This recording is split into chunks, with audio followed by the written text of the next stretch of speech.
If you've ever found yourself walking across a completely flat surface and suddenly drifting to one side, not because you tripped over anything, but because your body simply didn't move the way it should, then you need to pay attention to this. Most people are told the problem is in their legs. Strengthen your muscles, do balance exercises, take supplements, and everything will improve. But after years of seeing the same pattern repeat, I can tell you that approach often misses the real cause completely. I am Dr. Kevin, and for over 20 years I've worked with patients dealing with coordination issues, dizziness, and unstable movement, and what I've consistently seen is this: when the body loses its ability to move in a straight, controlled way, the issue is rarely in the muscles themselves. The real control system is somewhere else. Entirely, your legs don't decide how you move. They follow instructions, and when the instructions become inaccurate, the movement becomes unstable. That's why you can have perfectly functional muscles and still feel off balance. What you're experiencing is not a mechanical failure, it's a control problem. And once you understand where that control actually comes from, everything about the solution begins to change. Your muscles are incredibly precise. Your joints are built for stability and flexibility, but none of that matters without a system directing them. The real control center for movements is inside your brain. Every step you take, every shift in weight, every adjustment your body makes happens because signals are being processed and corrected in real time, and this process is happening constantly without you thinking about it.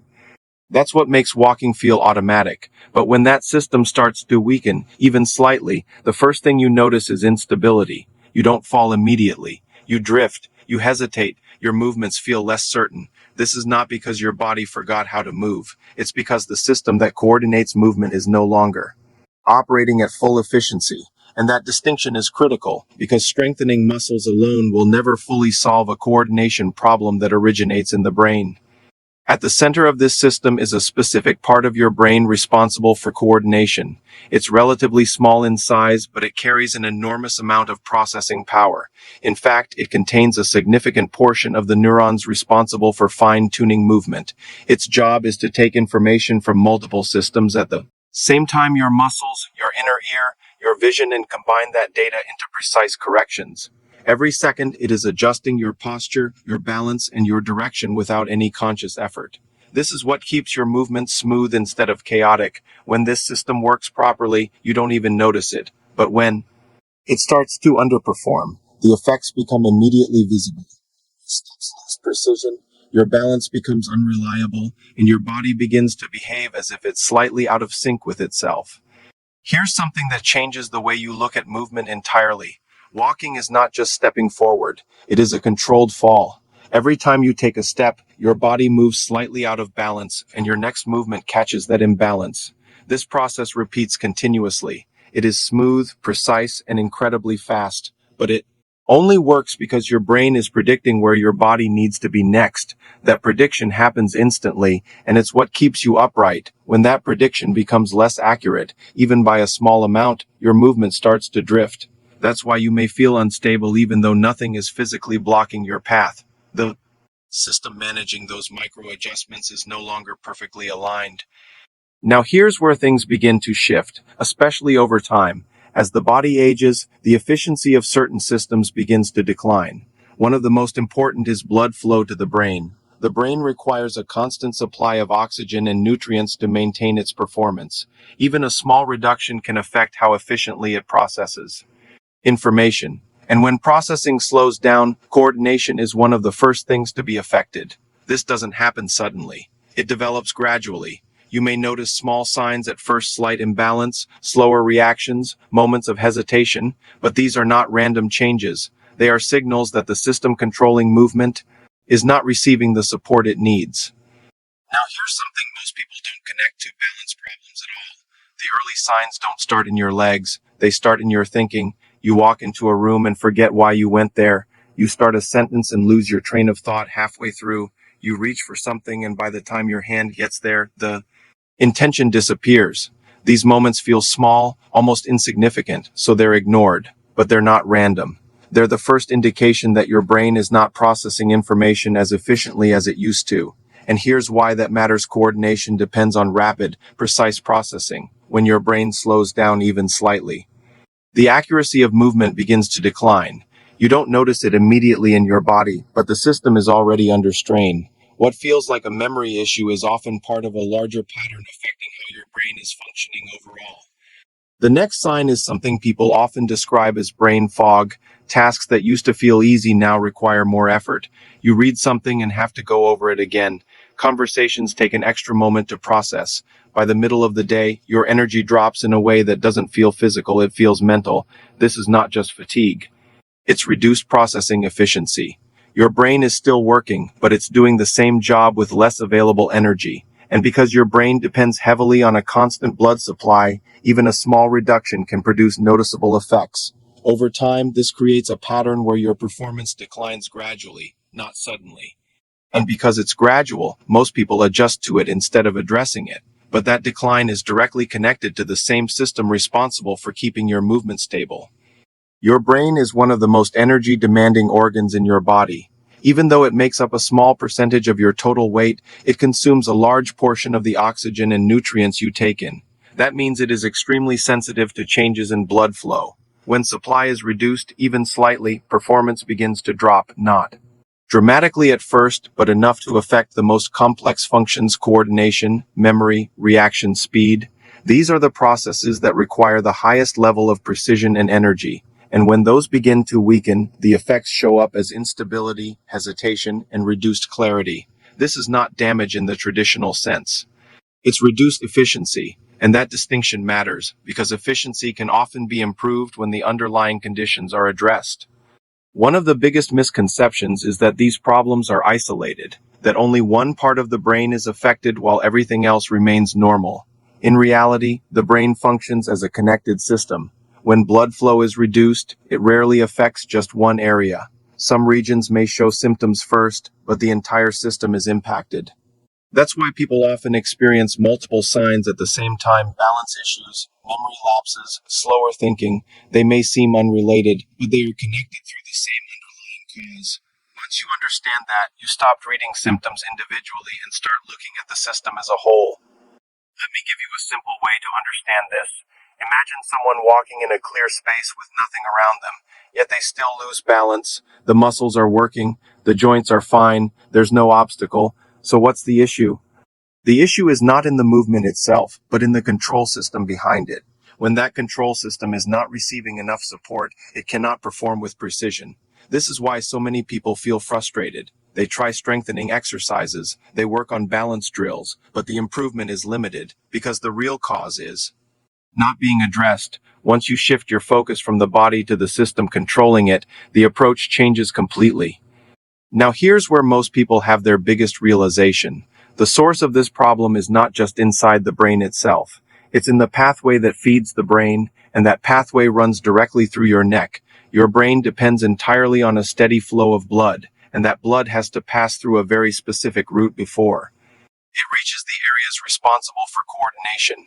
If that pathway is restricted even slightly, the effect builds over time, not enough to create a sudden emergency, but enough to reduce performance consistently.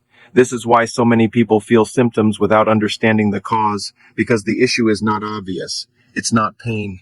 It's not injury, it's reduced efficiency in a system that should be working automatically. And once you understand that the neck plays a direct role in supplying the brain, the focus begins to shift from symptoms to the pathway itself. Inside your neck, there are arteries that carry blood upward into your brain. What makes this system unique is how those arteries travel. They don't just run freely, they pass through structures that surround and guide them along the spine. This creates a situation where any long-term tension, stiffness, or lack of movement can begin to influence that pathway, not dramatically, but gradually. Over time, even small restrictions can affect how efficiently blood moves through that area, and because the brain is so sensitive to these changes, the effects show up in subtle but noticeable ways. This is why people with chronic neck stiffness often report dizziness, imbalance, or mental fatigue. It's not coincidence. It's a direct connection between structure and function. Think about how most people use their neck throughout the day.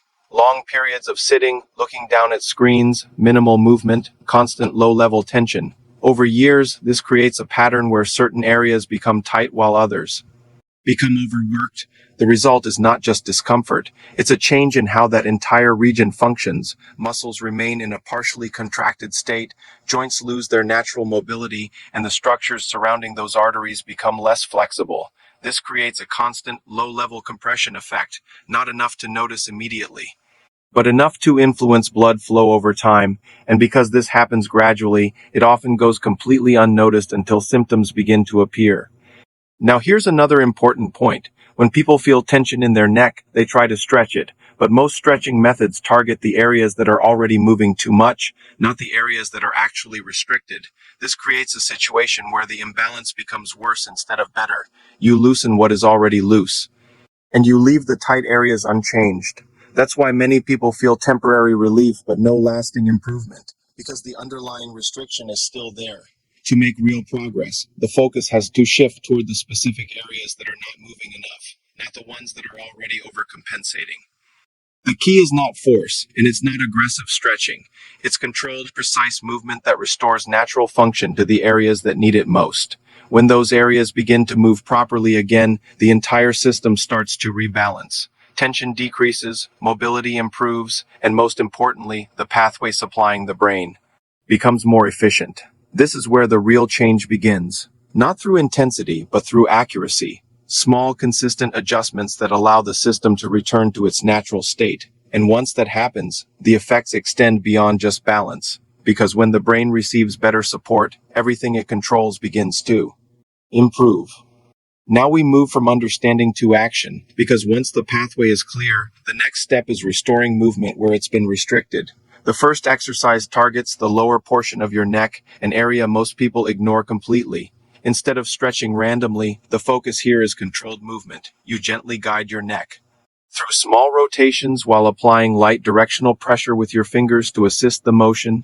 The key is subtlety. This is not about force. It's about reintroducing movement into segments that have become stiff over time. When done correctly, you begin to feel a slight release, almost like tension unwinding. That sensation is not just muscular, it's structural. And as that structure improves, the pathway supporting blood flow begins to open more efficiently. This is the foundation of everything that follows. The second step focuses on the muscles surrounding that area. Over time, these muscles develop chronic tension, which contributes to the restriction. The approach here is simple but precise. Instead of aggressive stretching, you apply controlled, gentle tension in specific directions.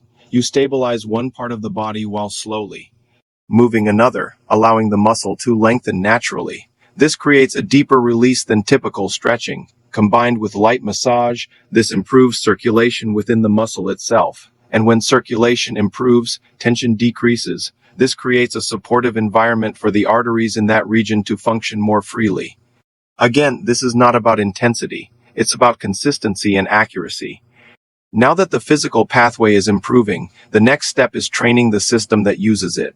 The brain, specifically the coordination center, responds to challenge. When you give it tasks that require control, timing, and precision, it begins to adapt. One of the most effective ways to do this is by combining movements. For example, rotating your lower body while your upper body performs a different motion at the same time. At first, it feels difficult. Movements don't align, but that difficulty is exactly what stimulates adaptation. Over time, the system begins to synchronize.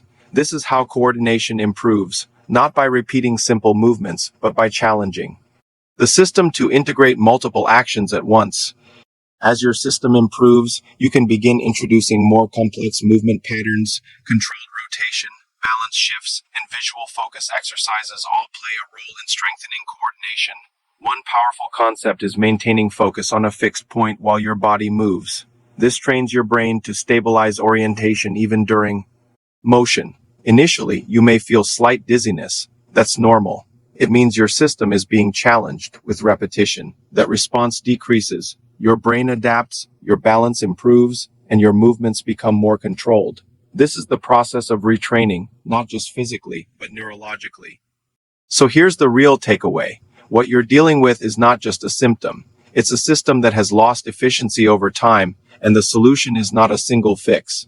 It's a combination of restoring the pathway and retraining the control system behind it. When you improve both, the results follow naturally. Balance becomes more stable. Movement becomes more precise, and the small signs you once ignored begin to fade. The key is consistency, not intensity, not complexity, just consistent, targeted action. If this made sense to you, start with one step today, because once you begin restoring how your system works, everything else starts to fall into place.